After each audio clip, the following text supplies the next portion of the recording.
Halo anak-anak Miss Widi semuanya. Berjumpa lagi dengan Miss Widi tentunya di kelas IPS. Baik ya, kita akan lanjutkan materi kita minggu lalu ya, yaitu tetap materinya dengan tema 3 ya, nasionalisme dan jati diri bangsa dengan subtema pemerataan pembangunan. Nah, di mana tujuan pembelajarannya itu yang pertama, menjelaskan hubungan antara kondisi geografis dengan munculnya kolonialisme dan imperialisme di Indonesia. Yang kedua, menganalisis pengaruh kolonialisme dan imperialisme di Indonesia.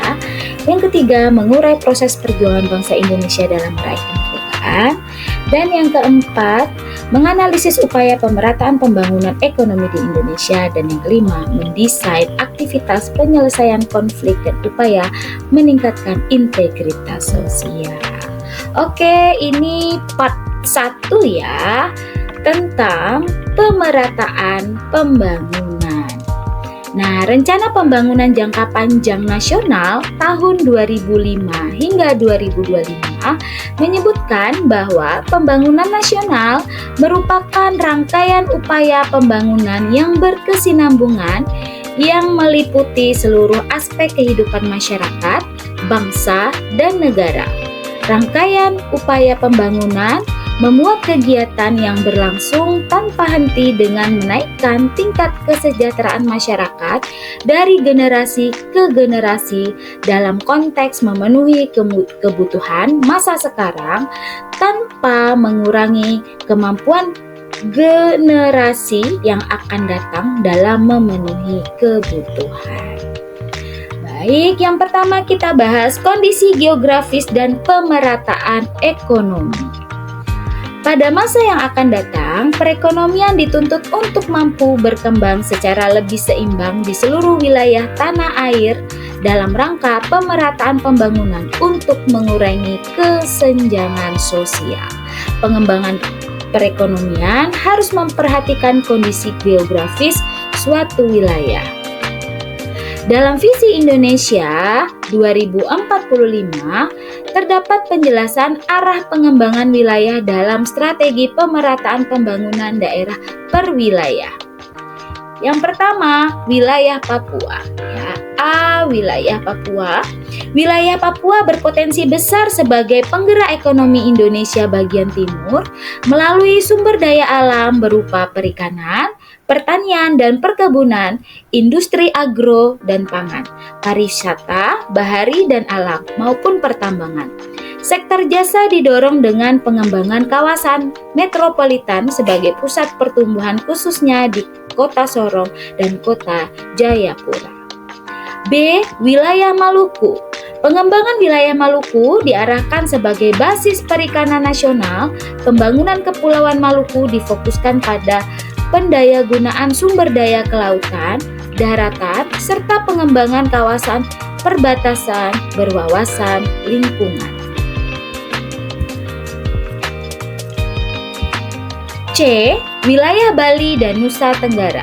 Secara umum, pengembangan wilayah Bali, Nusa Tenggara diarahkan sebagai basis wisata internasional.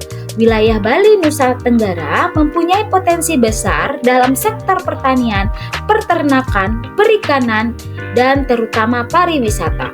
Pengembangan kawasan metropolitan Kota Denpasar, Mataram, dan Kupang, serta kawasan pariwisata Bali dan kawasan ekonomi khususnya pariwisata Mandalika diharapkan dapat mendorong sektor jasa. D. Wilayah Sulawesi. Nah, pengembangan wilayah Sulawesi diarahkan sebagai basis industri pangan dan gerbang kawasan timur Indonesia atau KTI.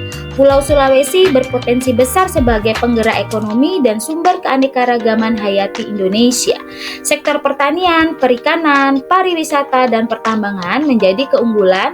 Peningkatan peran sektor jasa didorong dengan pengembangan kawasan metropolitan Kota Makassar dan Kendari.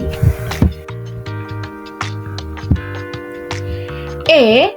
Wilayah Kalimantan. Secara umum, pengembangan wilayah Kalimantan diarahkan sebagai basis industri pengolahan dan lumbung energi nasional. Pulau Kalimantan didominasi oleh kawasan hutan. Kawasan hutan ini akan dijaga kelestariannya sebagai paru-paru Indonesia. Kawasan hutan dikelola dengan kegiatan agroforestry yang tidak merusak keseimbangan daya dukung lingkungan. F. Wilayah Jawa. Pengembangan wilayah Jawa diarahkan sebagai basis perdagangan dan jasa. Kondisi tanah yang sangat subur merupakan salah satu potensi terbesar di Pulau Jawa. Itulah sebabnya Pulau Jawa diarahkan untuk mewujudkan lumbung pangan nasional yang berkelanjutan. Selain itu, pengembangan Pulau Jawa juga diarahkan pada peningkatan keterhubungan antara kegiatan pertanian, industri, serta perdagangan dan jasa yang berwawasan lingkungan. G. Wilayah Sumatera. Pengembangan wilayah Sumatera diarahkan sebagai basis industri baru dan gerbang kawasan Asia.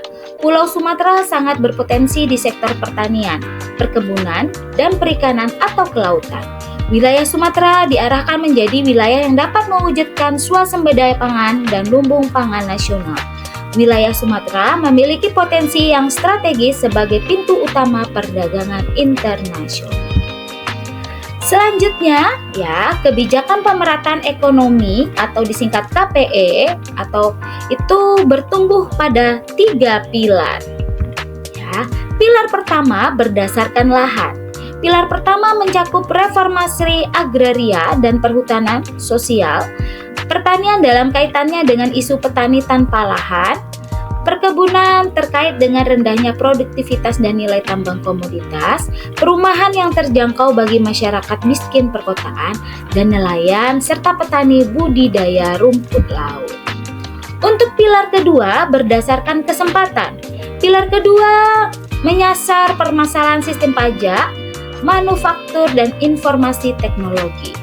Kemudian perkembangan pasar retail dan pasar tradisional, serta pembiayaan dengan dana pemerintah.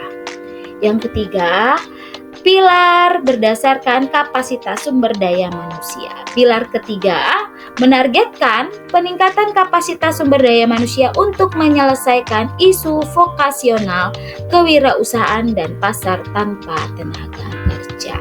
Itu dia materi kita hari ini.